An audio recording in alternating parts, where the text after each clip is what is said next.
Opening mail packs. The video where I open my mail as if it's sealed boosters because I forgot what I ordered.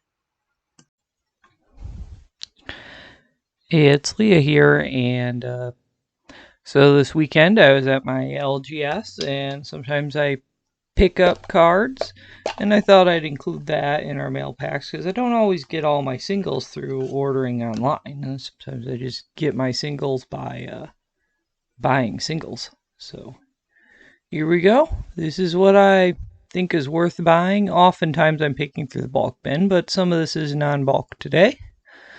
So we have this Gateway Shade that I just thought looked like an interesting card, and you can tap an untapped gate to give it +2/+2. And I thought, you know, if I'm ever running a Maze's End deck, I think I kind of want this in the deck. So I picked it up. It seemed cool. We have a foil.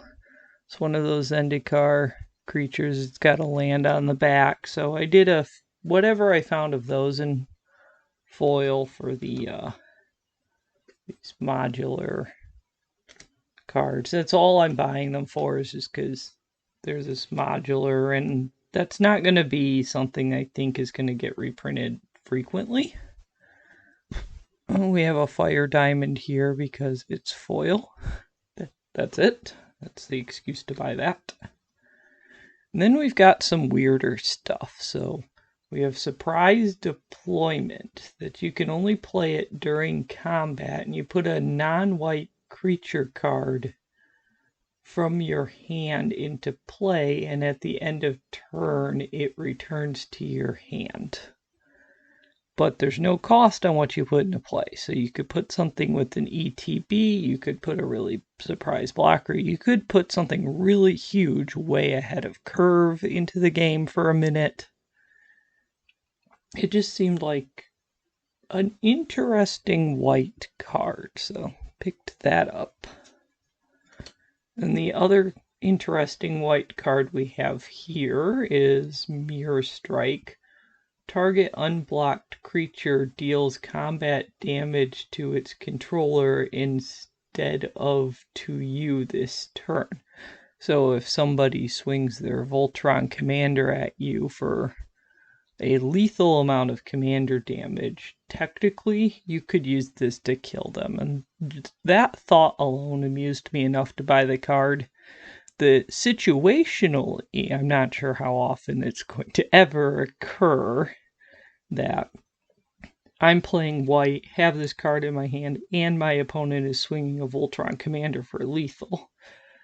But there are definitely many more times where this could...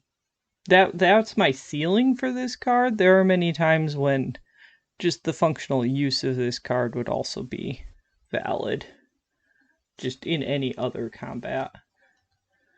Alright, so I found this guy in foil, and it turned out I didn't own him, so I decided I would now own him. Just when he enters, destroys an aura. He seems like a pretty simple creature, but I thought, why not have a copy? I collect spiders. It's a foil spider. It's been collected now. The foil, so they made these new lands in Kaldheim that are snow lands but dual typed, but they come in tapped like gates and stuff, so you could search for them, I suppose. They were like the hot stuff as soon as Kaldheim was coming out, and now they seem to have basically been forgotten. But found a foil one. Reaper of Night is some of my favorite Magic art on it. I just really like this art, so of course I bought it. So now I have another copy of it. Good, can I zoom that in? Because this is why we're buying it, not because of anything it does. Because we like all these swirly things. This is just cool art. My camera can't do this justice. Maybe cool art's a reason for me to buy a better camera. And a foil snow-covered fountain that we found in the bulk bin and said, okay. Same thing for this plains. Just found it in the bulk bin. Decided it was worth it. Crime and Punishment for a hot minute was a modern sideboard staple that everybody had to have. It suddenly sold out everywhere and it never really recovered from that. So if it was $5, it jumped up to $20 and now it's kind of fallen back to $10, put it that way. So I picked it up for not what it was, but not as high as it spiked. But now I have one for in case I ever want to use it. I've just been keeping an eye out for it. Corrosion is just it's been on my wish list for a while and I don't remember why anymore. So usually when I pick up a card like this, it's because I feel guilty about debiting a small pile of weird stuff at the LGS, and I'm just getting my purchase at least above $5, although technically Crime and Punishment did that just fine. Put a rust counter on each artifact target opponent controls, and then if the number of rust counters on an artifact exceeds the artifact's mana cost, it gets buried. If it leaves play, remove all the rust counters. So this will destroy artifacts. Black isn't very good at that, but red is quite successful at it already. It does have a cumulative upkeep.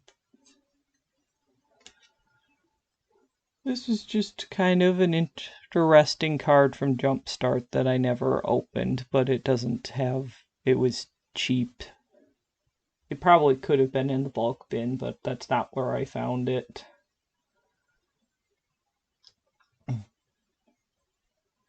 If you would draw a card while your library has no cards in it, put 5 counters on him.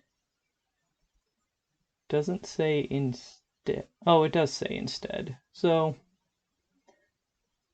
instead of winning the game, you get to do something that isn't winning the game. So I kind of like the direction of that.